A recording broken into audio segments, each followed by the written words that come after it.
Hello friends, मैं Pramod sir. आज हम एक बार फिर चर्चा करेंगे English vocab on covid. English vocab on कोविड-19। आज हम उन वर्ड्सों का चर्चा करेंगे, उन शब्दों का चर्चा करेंगे जो पिछले वीडियो में शेष रह गया था। तो फ्रेंड्स, जितना तेज़ी से ये कोरोना वायरस फैल रहा है उतना ही तेज़ी से इसके वर्ड्स फैल रहे हैं। ये वर्ड्स जानना बहुत ज़रूरी है। मीडिया में ये वर्ड्स चर्चा के विषय बने हुए हैं। आज उन्हीं वर्ड्सों पर हम चर्चा करेंगे। आप कहीं बैठे हैं, किसी सोसाइटी में बैठे हैं और कोई बात कर रहा है एक दो इंग्लिश वर्ड रख करके और आप समझ नहीं पाते हैं, अपमानित हो जाते हैं, शर्मिंदा महसूस करते हैं, तो उस सारी चीज़ें आज दूर हो जाएंगी इस वीडियो से। तो अभी तक आप लोग चैनल को सब्सक्राइब नहीं किए हैं तो कृपया चैनल को सब्सक्राइब कर ले और वीडियो को अंत तक देखें ताकि आप लोगों में जो एक शर्मिंदगी महसूस है सोसाइटी में, समाज में, वो चीज़ दूर हो जाए। तो बहुत बारीकी से वर्ड को समझाएंगे और आप लोग बहुत बारीकी से वर्ड को समझेंगे और शान से रहेंगे, सोसाइटी में प्रतिष्ठा बढ़ेगी। तो आज हम शुरू करते हैं English vocab on covid. English vocab on covid. English vocab on कोविड-19। तो इसके पहले हम बताए थे प्रिवेंशन में कुछ इक्विपमेंट्स जो थे उसके बारे में कुछ छूट गए थे, उसके बारे में पार्ट 2 में बताए थे कि हम चर्चा करेंगे। तो ये पार्ट 2 में आज चर्चा करने जा रहे हैं। तो देखेंगे ध्यान से। आज के वर्ड्स हैं PPE किट। PPE किट ये रोज़ आप मीडिया के द्वारा या सोसाइटी में रोज़ इसकी चर्चा होती है। डॉक्टरों के पास जो हमारे वॉरियर्स हैं उन वे लोग PPE का प्रयोग करते हैं। ये PPE है क्या, इसके बारे में आज आप लोग जानेंगे। तो PPE और किट ये शब्द आज जानेंगे आप लोग। तो P का मतलब पर्सनल यानी व्यक्तिगत, और इस P का मतलब प्रोटेक्टिव, और E का मतलब इक्वाइपमेंट। PPE यानी personal protective equipment. Personal protective, personal मतलब व्यक्तिगत और प्रोटेक्टिव मतलब सुरक्षा, और इक्वाइपमेंट मतलब उपकरण। जो व्यक्तिगत सुरक्षा के लिए उपकरण यूज होते हैं उसी को PPE कहते हैं। देखे होंगे आप लोग, डॉक्टर जो पूरे सिर से लेकर पांव तक सुरक्षा कवच के रूप में पहने रहते हैं उसी को PPE बोला जाता है, जिसको पूरा नाम है, जिसका पूरा नाम पर्सनल प्रोटेक्टिव इक्वाइपमेंट है। अब ये किट क्या है? तो किट जो होते हैं ये पूरे उपकरणों के समूह को बोला जाता है। यानी किट किसको बोलेंगे? ये जितने इसमें पुर्जे यूज होते हैं, जितने पुर्जे, उस पुर्जे की समूहों को किट बोलते हैं। तो पुर्जे की सेट, जितने पुर्जे की सेट होते हैं उसी को किट बोलेंगे। यानी उपकरणों के समूह को किट बोला जाता है।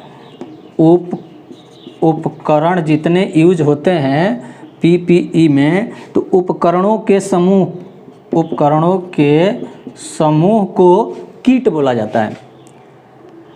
अब हम लोग चलेंगे, PPE समझ में आ गया। अब हमको देखना है इम्यून सिस्टम। इम्यून सिस्टम क्या है? बहुत ज़्यादा चर्चा इसका होता है। इम्यून सिस्टम, प्रतिरक्षा तंत्र, प्रतिरक्षा तंत्र, इसी से इम्यूनिटी होता है। तो रोग प्रतिरोधक क्षमता जिसको बोलते हैं। तो रोग प्रतिरोधक क्षमता रोज़ सुनते होंगे कैसे बढ़ाएंगे, गवर्नमेंट का गाइडलाइन है कि काढ़ा पीजिए, और विभिन्न प्रकार के इसके दवा हैं, विभिन्न प्रकार के औषधियाँ हैं, उससे इम्यूनिटी बढ़ाते हैं या इम्यून सिस्टम की रक्षा करते हैं। तो इम्यून सिस्टम का मतलब होता है प्रतिरक्षा तंत्र, यानी रोग प्रतिरोधक क्षमता, यानी रोग को रोकने की क्षमता। तो ये समझ में आ गया इम्यून सिस्टम, यानी इम्यून सिस्टम माने प्रतिरक्षा तंत्र, जिसको इम्यूनिटी बोलते हैं। इम्यूनिटी यानी रोग प्रतिरोधक क्षमता। अब हम देखेंगे जो वर्ड्स आजकल बहुत ज़्यादा चर्चा में है, तो isolation versus quarantine. Isolation versus quarantine, ये दोनों शब्द लगभग सबके जुबान पर हैं और इन शब्दों को जानना अत्यंत आवश्यक है। ये आइसोलेशन क्या है, ये क्वारंटाइन क्या है। तो आप देखेंगे इसमें आइसोलेशन मीन्स एकांत होता है, और क्वारंटाइन का मतलब संगरोध, यानी संग से बचाव। आप देखेंगे आइसोलेशन और क्वारंटाइन दोनों लगभग सेम है, लेकिन दोनों में अंतर भी है, और उसी अंतर को समझना है। तो आइसोलेशन वर्सेस क्वारंटाइन, वर्सेस का मतलब बनाम, आइसोलेशन बनाम क्वारंटाइन। तो आइसोलेशन का मतलब एकांत। तो ये आइसोलेशन कब यूज होता है, संक्रमित मरीज से अलग रखने का जो प्रयास होता है उसी को आइसोलेशन बोलते हैं। कोई मरीज संक्रमित है और उससे अलग रखने के लिए प्रयास किया जाता है कि आप अलग हो जाइए, तो आइसोलेशन है। स्वयं अलग हो जाते हैं तो उसको सेल्फ आइसोलेशन बोलते हैं। स्वयं अलग होंगे तो उसको सेल्फ आइसोलेशन बोलेंगे, और अलग हटाया जाए, आपको अलग किया जाए तो उसको सिर्फ आइसोलेशन बोलेंगे। और जो कक्ष होगा आइसोलेशन रूम, यानी एकांत कक्ष। अब ये क्वारंटाइन क्या होता है, क्वारंटाइन का मतलब होता है बाहर से आया हुआ मरीज, अब उससे कोई व्यक्ति संक्रमित न हो जाए तो इसलिए उसको 14 दिन के लिए अलग कर दिया जाता है। संभावित संदेहात्मक मरीज जो होते हैं, संदेह में होते हैं कि इनको कोरोना है कि नहीं है, तो उनको अलग कर दिया जाता है 14 दिन के लिए, ताकि सिम्टम्स उभर कर आए और मरीज को आसानी से पकड़ा जा सके। तो वो जो प्रक्रिया होती है 14 दिन की, उसी को क्वारंटाइन बोलते हैं। 14 दिन के लिए अलग रखना, यानी संग से दूरी बनाकर रखना, उसी को क्वारंटाइन बोलते हैं। मतलब मरीजों के क्षेत्र से आया हुआ व्यक्ति जो संदेह के घेरा में है उसको अलग करके रखना क्वारंटाइन है, और जो मरीज हैं उससे अलग करके रखना आइसोलेशन है। तो ये याद हो गया क्वारंटाइन का मतलब क्या है। क्वारंटाइन यानी मरीजों के क्षेत्र से आया हुआ व्यक्ति जो संदेह के घेरे में है उसको अलग करके रखना क्वारंटाइन है, और मरीज संक्रमित मरीज से दूरी बनाकर रखना आइसोलेशन है। एकांत में रह जाना, अपने आप को एकांत में रख लेना सेल्फ आइसोलेशन है। आप देखेंगे तो ये क्वारंटाइन 14 दिन के लिए बनाया गया है ताकि इसमें सिम्टम्स उभर कर आ जाए और मरीज की पहचान हो सके। अब जब से ये कोरोना वायरस शुरू हुआ, कोरोना वायरस दिसंबर 2019 से शुरू हुआ और 2019 से 2020 के लास्ट तक या 21 के प्रारंभ तक जो बच्चा पैदा होगा उसको क्रोनियल बोलते हैं। बहुत इम्पोर्टेंट शब्द है, याद रखिएगा, क्रोनियल चाइल्ड बोलेंगे। जो बच्चा यानी जब से कोरोना वायरस शुरू हुआ है और ये पूरे 2020 तक में जो बच्चा पैदा होगा उस बच्चे का नाम क्रोनियल होगा। अब देखेंगे हम, तो ये समझ में आ गया होगा। अब हम देखेंगे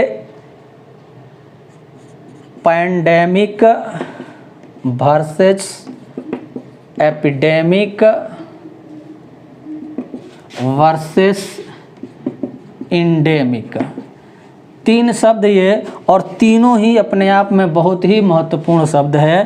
pandemic versus epidemic versus endemic. तो ये पैंडेमिक क्या है? वैश्विक महामारी, वैश्विक बीमारी जो पूरे विश्व स्तर पर है। और एपिडेमिक का मतलब महामारी होता है, महामारी। और एंडेमिक का मतलब होता है क्षेत्रीय बीमारी, क्षेत्रीय बीमारी, यानी क्षेत्र तक सीमित, यानी सीमित, यानी नियंत्रित, अंडर कंट्रोल डिजीज, है ना। तो एंडेमिक का मतलब होता है क्षेत्रीय बीमारी, यानी जो अंडर कंट्रोल होता है। तो ये पैंडेमिक, एपिडेमिक, इंडेमिक। अब इंडेमिक में देखेंगे, पहले ध्यान से समझेंगे। इंडेमिक से शुरुआत करते हैं। इंडेमिक जो एक क्षेत्र तक, एक सीमित क्षेत्र तक, एक सीमित पॉपुलेशन तक रह जाए बीमारी, उसको एंडेमिक बोलते हैं। जैसे मलेरिया है तो ये एक नियमित, एक सीमित क्षेत्र तक ये रहता है, तो उसको एंडेमिक बोलेंगे।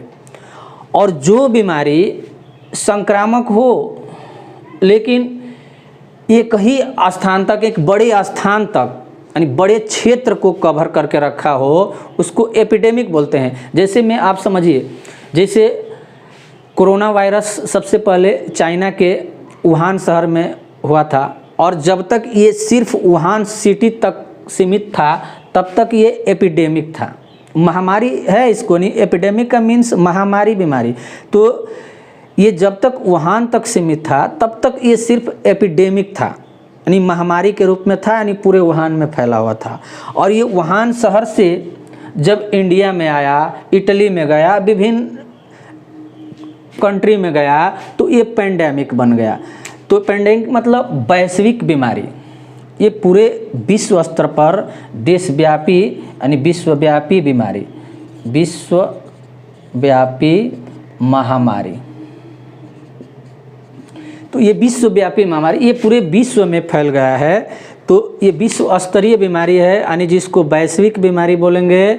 ये एपिडेमिक है, जो महामारी है, जो एक बड़े क्षेत्र तक फैला हुआ होता है। और इंडेमिक एक सीमित क्षेत्र तक फैला हुआ बीमारी जो अंडर कंट्रोल्ड हो। तो मुझे उम्मीद है आप ये तीनों वर्ड आसानी से समझ गए होंगे, pandemic versus epidemic versus endemic. तो इंडेमिक याद रखिए, इंडेमिक एक सीमित क्षेत्र की बीमारी है जो अंडर कंट्रोल्ड है, यानी इसको नियंत्रित किया जा सकता है। एपिडेमिक एक बड़े क्षेत्र की बीमारी है जो क्षेत्रों में, यानी दूर तक फैला हुआ होता है। और एपिडेमिक से भिन्न भिन्न देशों में फैला हुआ बीमारी, यानी जो अधिक लेवल तक चला जाए, उसको विश्वव्यापी यानी वैश्विक महामारी बोलते हैं, जिसको पैंडेमिक बोलते हैं। तो अभी जो ये बीमारी है कोरोना वायरस, ये आपका पैंडेमिक है, वैश्विक बीमारी है। पहले प्लेग आता था, हैजा आता था, वो एपिडेमिक होता था, महामारी होता था, जो एक बड़े क्षेत्र को कवर करता था, लेकिन एक ही देश तक सीमित रह जाता था। और एंडेमिक एक सीमित क्षेत्र की बीमारी है जो अंडर कंट्रोल्ड है, जिसको कंट्रोल किया जा सकता है। अब हम समझेंगे इंक्यूबेशन। ये इंक्यूबेशन क्या होता है? इंक्यूबेशन जो क्वारंटाइन का समय है 14 दिन तक, तो 14 दिन का जो समय होता है, 14 दिन का समय, उसी को इंक्यूबेशन बोलते हैं। इंक्यूबेशन 14 दिन का समय जो क्वारंटाइन में रखने का प्रक्रिया है, जिससे सिम्टम्स आते हैं, तो उस प्रक्रिया को, यानी उस अवधि को इंक्यूबेशन बोलते हैं। अब हम आएंगे हॉट स्पॉट क्या होता है। तो हॉट स्पॉट का मतलब होता है अति क्षेत्र। अति क्षेत्र, अति क्षेत्र मतलब जहाँ संक्रमित बीमारी बहुत ज़्यादा फैला हो उसी को हॉट स्पॉट बोलते हैं। इस किसी एक क्षेत्र में बीमारी बहुत ज़्यादा फैल जाना उसी को हॉट स्पॉट बोलते हैं। अब है कंटेनमेंट जोन, ये भी शब्द बहुत प्रचलित है, बहुत ज़्यादा यूज हो रहा है। कंटेनमेंट जोन, कंटेनमेंट मतलब नियंत्रण और जोन का मतलब क्षेत्र, तो ये नियंत्रित क्षेत्र जो होते हैं, नियंत्रण क्षेत्र, उसी को कंटेनमेंट जोन बोलते हैं। अब एक और शब्द बहुत इम्पोर्टेंट क्राइसिस है। क्राइसिस मतलब संकट की घड़ी। जो कोरोना काल में हम लोग गुजर रहे हैं ये एक संकट की घड़ी है, तो क्राइसिस शब्द बहुत ज़्यादा डिबेट वोबेट में या मीडिया के द्वारा सुना जा रहा है। तो क्राइसिस का मतलब संकट की घड़ी। फ्रेंड्स, आज का वीडियो कैसा लगा? यदि वीडियो पसंद आया हो तो चैनल को सब्सक्राइब करें, बेल आइकन को दबाना ना भूलें। Thank you for watching this video.